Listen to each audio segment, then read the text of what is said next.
Le culte du consumérisme, comment le marketing transforme les célébrités en produits et les fans en adeptes. Dans un monde saturé de publicité et de médias, le phénomène des fans inconditionnels de célébrités et de produits conçus pour les distraire avec un contenu superficiel est devenu de plus en plus répandu. Ce changement culturel n'est pas seulement une conséquence de la technologie moderne ou des médias sociaux, mais plutôt une stratégie calculée par des spécialistes du marketing qui comprennent les vulnérabilités de la psyché humaine. En transformant les célébrités en produits et en les utilisant comme symboles d'aspiration, d'identité et d'appartenance, la machine marketing a effectivement créé une nouvelle forme de culte, une religion laïque où la fidélité à la marque et l'adoration des célébrités servent de rite de dévotion. La création de l'idole moderne. Au cœur de ce phénomène se trouve la transformation des célébrités en marchandises. Historiquement, les idoles étaient des figures ou des symboles religieux vénérés pour leur signification spirituelle. Aujourd'hui, cependant, le terme « idole » a pris un nouveau sens, désignant des individus qui sont célébrés non pas pour leur qualité spirituelle mais pour leur valeur marchande. Les célébrités sont soigneusement façonnées par des équipes de relations publiques, des stylistes et des responsables médias qui veillent à ce que chaque aspect de leur personnalité publique soit soigneusement contrôlé. Elles ne sont pas simplement positionnées comme des artistes ou des athlètes, mais comme des icônes de style de vie, incarnant des idéaux de beauté, de réussite et de bonheur qui sont vendus au grand public. Cette marchandisation est particulièrement évidente dans la façon dont les célébrités sont utilisées pour promouvoir des produits. Lorsqu'un acteur ou un musicien célèbre fait la promotion d'une marque, il ne vend pas seulement un produit, il vend un morceau de sa propre identité. Les fans qui admirent ces célébrités sont encouragés à croire qu'en achetant les mêmes produits, ils peuvent eux aussi atteindre un semblant du style de vie de leur idole. Cela crée un cycle dans lequel l'identité du fan s'entremêle avec les produits qu'il consomme, renforçant encore son attachement à la célébrité et à la marque. Le pouvoir de la machine marketing. Le succès de cette stratégie repose sur la puissance du marketing moderne, qui est devenue une science sophistiquée.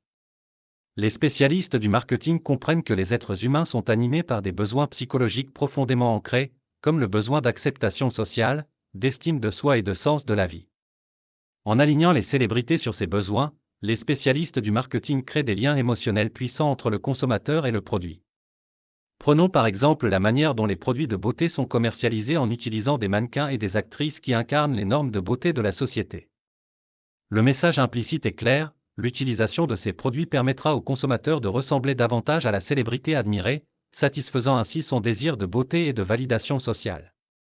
Cette tactique ne se limite pas aux produits de beauté, elle s'étend à tout, des vêtements et des voitures à la nourriture et à la technologie. L'attrait de faire partie d'un groupe restreint de fans, avertis, qui partagent une admiration commune pour une célébrité ou une marque favorise un sentiment d'appartenance, renforçant encore davantage la fidélité du consommateur. Les distractions superficielles comme opium moderne. Bien que ces tactiques puissent sembler anodines, elles soulèvent des questions troublantes sur la nature de la culture de consommation moderne. En encourageant les gens à se concentrer sur des qualités superficielles comme l'apparence, la richesse et le statut, le marketing les détourne d'objectifs plus significatifs. Le temps et l'énergie qui auraient pu être consacrés à la croissance personnelle, à l'engagement communautaire ou à l'engagement intellectuel sont au contraire canalisés vers la recherche des dernières tendances et des derniers produits. De cette façon, le consumérisme fonctionne comme une forme d'opium moderne, émoussant les sens et gardant les masses satisfaites de l'illusion de l'accomplissement. De plus, ce phénomène ne se limite pas aux consommateurs individuels, il a des implications sociétales plus larges. L'accent mis sans relâche sur la consommation comme moyen d'expression de soi perpétue une culture du matérialisme, où la valeur est mesurée par ce que l'on possède plutôt que par ce que l'on est. Cela, à son tour, alimente des systèmes économiques qui privilégient le profit aux dépens des personnes, exacerbant les inégalités et la dégradation de l'environnement. La philosophie, wag the dog, manipuler les masses avec les médias et les fake news. La montée du fandom irréductible et du consumérisme superficiel ne peut être pleinement comprise sans prendre en compte la philosophie, wag the dog, un concept qui résume la manière dont la manipulation des médias et les fake news peuvent être utilisés pour distraire et contrôler les masses. Le terme trouve son origine dans le film de 1997, Wag the Dog, dans lequel une guerre fictive est inventée par un conseiller en communication et un producteur hollywoodien pour détourner l'attention du public d'un scandale présidentiel. Le postulat du film, bien que satirique, reflète une réalité dérangeante, les médias peuvent être utilisés comme une arme pour façonner les perceptions, fabriquer le consentement et détourner l'attention du public de questions plus urgentes. Dans le contexte de la culture de consommation, Cette philosophie est utilisée pour créer un environnement où les gens sont plus facilement influencés par les images et les récits qui leur sont présentés. La prolifération des fake news et des médias sensationnalistes fait en sorte que l'attention du public est constamment détournée vers des sujets triviaux, les rendant ainsi susceptibles d'être manipulés.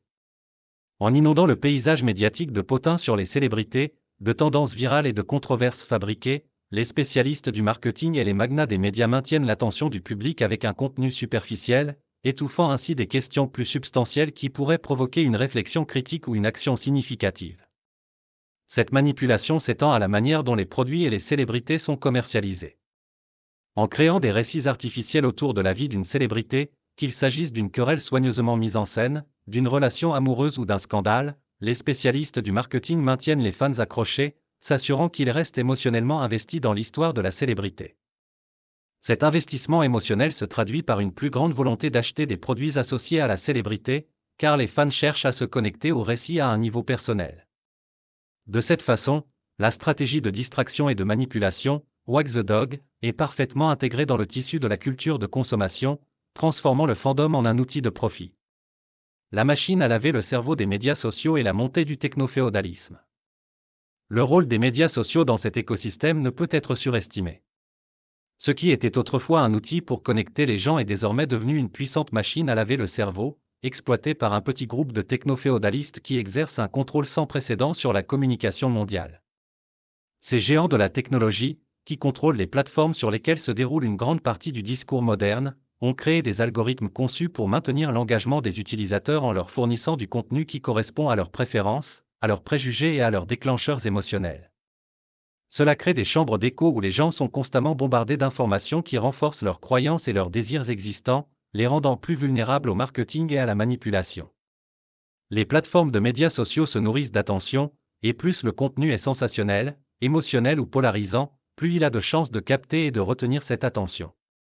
Cet environnement est idéal pour la commercialisation de produits superficiels et de célébrités, car il permet la diffusion rapide de récits soigneusement élaborés qui maintiennent les utilisateurs accrochés. L'essor de la culture des influenceurs est le résultat direct de ce système, où les individus ayant un grand nombre d'abonnés sur les médias sociaux deviennent des ambassadeurs de marques, mêlant harmonieusement leur vie personnelle à du contenu promotionnel. Les abonnés, qui considèrent souvent ces influenceurs comme des amis ou des modèles, sont plus susceptibles de faire confiance à leur comportement et de l'imiter, ce qui conduit à une consommation accrue des produits qu'ils soutiennent. Cette machine à laver le cerveau, contrôlée par les technoféodaux, va au-delà du simple consumérisme. Elle façonne les opinions politiques, les mouvements sociaux et les tendances culturelles, brouillant souvent la frontière entre réalité et fiction. La diffusion de fake news sur les plateformes de médias sociaux est devenue un outil de manipulation de l'opinion publique à grande échelle, les algorithmes privilégiant les contenus sensationnalistes et trompeurs car ils génèrent plus d'engagement. Cela crée une réalité déformée dans laquelle les gens sont plus préoccupés par la dernière tendance virale ou le dernier scandale célèbre que par les problèmes critiques auxquels la société est confrontée. La religion des masses. La comparaison entre la culture de consommation moderne et la religion n'est pas seulement métaphorique. À bien des égards, les célébrités et les marques sont devenues les divinités de la société contemporaine, avec leurs fans comme fidèles. Tout comme les religions proposent des rituels et des symboles qui apportent réconfort et sens, la culture de consommation propose des produits et des expériences qui promettent bonheur et identité. La différence est que, alors que la religion encourage généralement l'introspection et le comportement éthique, la culture de consommation promeut souvent la superficialité et l'auto-indulgence. Les rituels du consumérisme sont partout, le déballage d'un nouveau gadget, la publication d'un selfie avec le dernier accessoire de mode, le pèlerinage à un concert ou à l'ouverture d'un magasin. Ces actes, aussi triviaux qu'ils puissent paraître, sont imprégnés de signification par les récits marketing qui les entourent. Ce sont des moments de connexion non seulement avec le produit, mais aussi avec la communauté plus large de fans qui partagent la même obsession. De cette façon, le consumérisme favorise un sentiment d'appartenance et d'objectif, même s'il est finalement superficiel et éphémère. Conclusion, briser le cycle. Le phénomène des fans inconditionnels, complètement accros à des produits conçus pour les distraire avec un contenu superficiel, témoigne du pouvoir du marketing moderne, de la manipulation des médias et du lavage de cerveau des réseaux sociaux. En transformant les célébrités en produits de base et en les alignant sur nos besoins psychologiques les plus profonds, les spécialistes du marketing ont créé une nouvelle forme de culte qui détourne l'attention de poursuites plus significatives. La philosophie de manipulation des médias, Wag the Dog, associée au pouvoir de lavage de cerveau des réseaux sociaux contrôlés par les technoféodaux, garantit que les masses restent distraites par un contenu superficiel et des récits mensongers.